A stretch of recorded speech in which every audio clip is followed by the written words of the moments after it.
Hi, my name's Keith Cooper from Northlight Images. This video is about choosing a photo printer, 13-inch A3 Plus 13 by 19 sheet paper. And what's the best? Well, if you know my videos, you know I'm very reticent about ascribing best to anything because the answer is almost always it depends. But the reason I was thinking about this, apart from the number of people who've asked just recently, because there are lots of good offers on printers, is that the Canon Pro-200S that I had here for a while for review, and I've just published a detailed review of, went back to Canon this morning because most printers I ever get to test are only loans. Now I do get them for a while and it's good enough to do it, but I don't actually have, nor am I allowed to live in a house full of printers, particularly since we've just moved to a new home. But anyway, the contenders for it, and I'll go through positives, negatives and other bits and try and answer that it depends question as to what matters to you about a printer, because that's what's important about it. So effectively it is the Epson ET8550. That's an ink tank printer. Now there's the 310 Pro 310 which just went back. That's a pigment ink printer. And then there is the older Pro-200, which recently updated to the 200S. It's a dye-based printer. And I'm going to include the P700 as well. Now, it's one I reviewed from a while ago, but it is still current and there are some good deals on it. But there are some aspects of that which means you might actually think of something else. But anyway, let's have a look at what do people ask about printers when they're asking, what matters to them. And this is based on hundreds of emails and the likes I've had over the last few years asking about such stuff. Top of the list almost always comes the cost of printing. Now, that usually doesn't mention the paper costs, it mentions the ink costs. So to a lot of people, ink costs are important. I'll come back to the sort of true meaning of ink costs in a bit, but that's a key factor. But equally, another one that people ask about is what's the best print quality? Now, apart from the fact that I don't like best, and print quality is an amorphous term that means almost whatever you want it to mean, you have to separate marketing out of it as well, because remember there's been a lot of heavy marketing over the last 15-20 years to say that pigments are best, that you should always go for pigment ink if you get the choice, because that makes the real difference. Whether it does or not is another matter. I've discussed that elsewhere. But other one that is important to people is paper handling and aspects of how paper goes through the printer, range of printers you can use, just how well the printer handles paper. Is that an issue? So I'm not really going to cover software here because for the Epson printers I always suggest using Epson print layout, and for the Canon printers I suggest using Canon PPL. Both of those work really well, and if you are getting one of those printers, use that to test everything is set up. One of the big problems you have is that any of those printers are capable of making great looking prints. In fact, any modern good quality printer is capable of making prints so good that if they're not any good, the problem is almost certainly your fault. Now, I must happily admit I make duff prints as well, but you know, I've got an excuse for it. I'm just testing stuff and things like that. But it can be done. None of those printers is inherently worse in making prints. And this is the problem, because as printers have developed over the years, they've plateaued to some extent. So the actual print quality issue, this is if you're using good quality ICC profiles, good quality papers, the actual quality issue is not really an important one. Now, there are some differences, and I will come back to those when we talk about individual printers.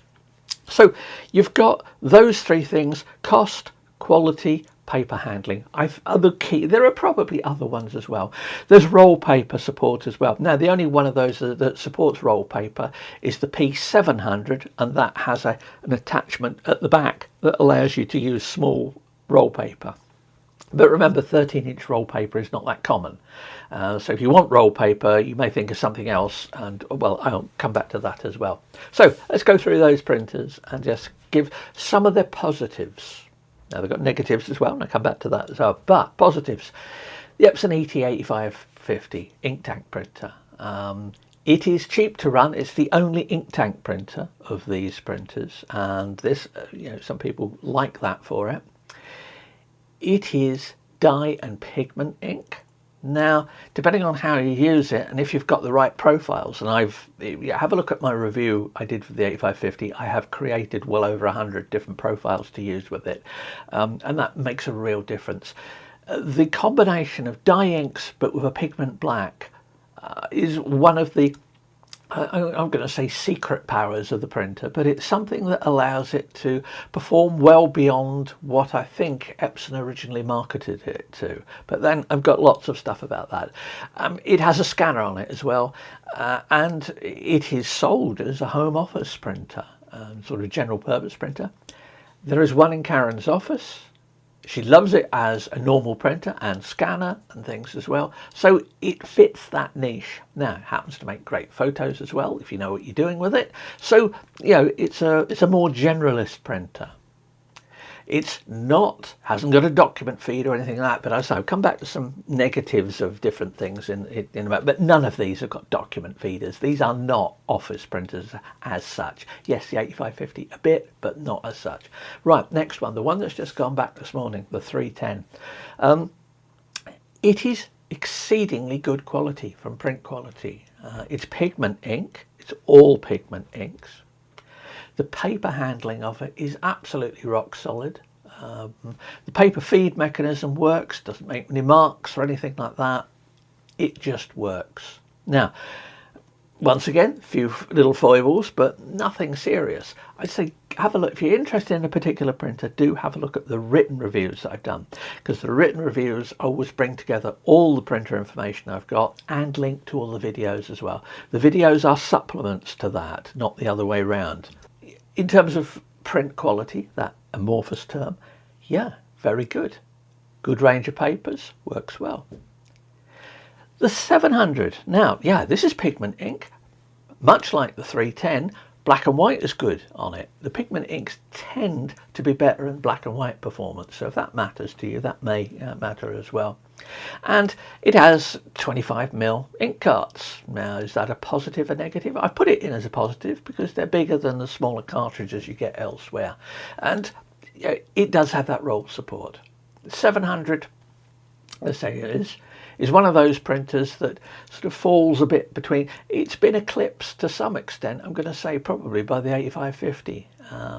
And you can, though, with the P700, you can get a subscription ink service. But that's the sort of thing that you need to check out very carefully. There will be people for whom that subscription ink service is an absolute bargain.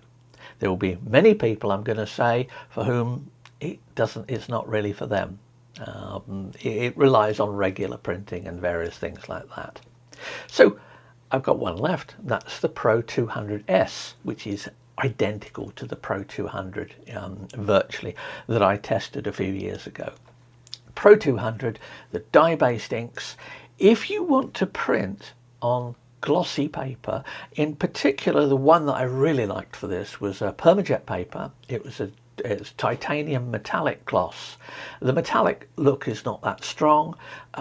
It has, with the dye inks of the PRO-200, it has almost a backlit transparency feel to the prints. The pigments, you can if you get the lighting right, you can slightly see that the pigments are laying on the paper. It's not obvious, you have to look for it. But when it comes down to it, the PRO-200 with something like the titanium gloss paper is, if I was making prints to hand out to people, let's say at a meeting, they're not archival or anything like that. If I want to make prints just to wow people, colour prints, that paper, that printer, it just works. It's just one of those things. But if you want to do other stuff on it, well, yes, it's good, but it's perhaps not as good as the others. So it's once again what you actually want to use. So there we've got, those are the positives, sort of the 8550, 310, 700, 200. What about some downsides? And there are downsides. And because print quality is so good these days, the downsides are amplified a little bit more as to why you might not like them. 8550. Problem with the 8550 is that on some papers, some printers make marks. Now, these marks range from almost imperceptible, in that you have to get a light very careful to see them, to very obvious. If I had a printer that made very obvious marks on it, I'd demand a refund or a replacement.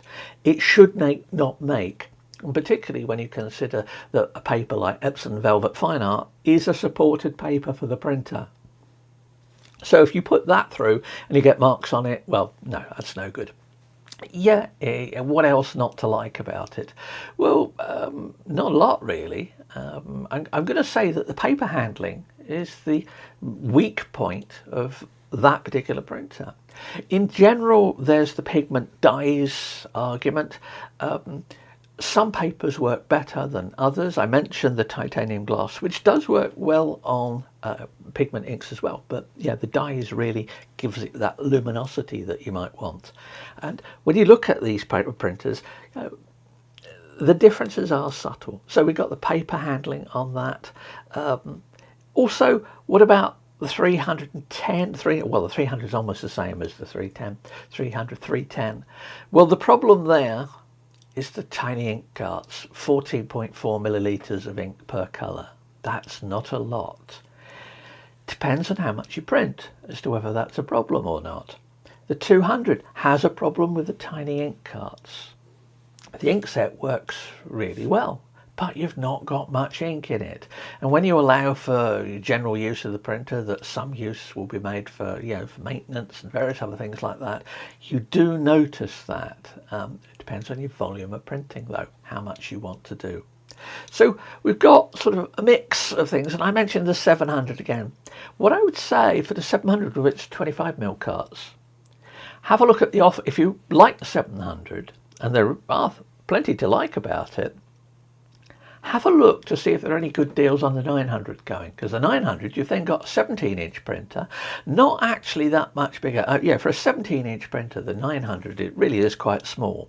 Ignore the roll unit. If you want roll paper on 17-inch, get an Epson P5300. Or 5370 in the US, but that's another matter altogether. But likewise, you might consider the Pro-200, but that's much bigger, and I'm talking about 13-inch printers here. Ones that you can comfortably lift and move around yourself, which you can't do for the P5300. The P1100 is pretty hefty as well. 900 is quite lightweight, so you might consider that if you've got less of a size. But so what are the negatives? Paper marks, paper handling, ink size. And this comes down to when the big question is, what is the best? Best in terms of quality? Well, I'm going to say maybe with a new ink set in it, the 310. The 700 comes close in that, and I think most people would not, with good profiles, would not really notice much of a difference between them. The 310, in terms of paper handling, the 200, the 300. Canon paper handling, rock solid. If that's an issue for you, you're going to go that way. If you are looking to get into printing, so you've not done printing for years and you're looking to explore printing, take it up, and not sure what you're going to do, the 8550 with its lower ink costs. I've had a lot of people say this has been the real difference for them. This has been the reason they've got the 8550, with a few foibles. It's not so great on Baryta papers, for example. If you want to print on heavy Baryta papers, you want something like the 310, 700 perhaps. But that is much better for that. Baryta papers, less so perhaps on the 200 as well. But the 200 is very good. Incidentally, if you're just looking at colour prints on bright glossy paper, rather than the 8550, you might look at the ET18100. That doesn't handle thicker art papers at all. The paper handling on that is, not good. But for glossy photo papers, it's excellent. But I've not really included that in the list. You've got quite a range there. So it comes down to that bit about best. What matters for you? If it's ink costs and you're not really worried about the ink costs, this is a hobby that costs some money, you do it occasionally, you're after great pictures, you do a few pictures, then the 310 that I've just tested is probably going to take the edge there over, over the 700, I'm going to say. But 700 has other features like the roll paper and things like that. But out and out, just straightforward print quality, has to be the 310.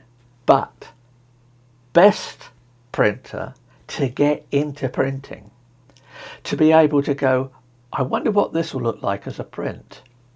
Oh, so. Oh, I wonder if I try different settings. Try it. The 8550 encourages people to experiment. And that encouragement to experiment is how you get better at printing. And that's how you enjoy printing more. If after you've used an 8550 for a year or two, you're starting to notice its foibles and think, I'd like this, then it's time for a more expensive printer. But remember, it will be expensive to run. The costs at the moment, Canon are doing some phenomenal deals on the 200 and 300, even the 1100. But this seems a definite attempt by Canon to go, here we go, printers, have a printer, and then we'll make the money on the ink afterwards. Now, it's not unduly cynical because I know the sizes of the cartridges and how quickly they get used up. But it really depends. If you want that printer, how much are you going to spend ongoing? You're going to have to buy paper for any of them. So don't rule that one out as well. So there is no single best photo printer. But I don't think anyone who's seen any of my videos will be remotely surprised by that. What matters is that you find out what's important to you. Running costs, just that little bit extra print quality, glossy prints that leap off the page, all different things. Have a look at the reviews. Hope that's been of some interest.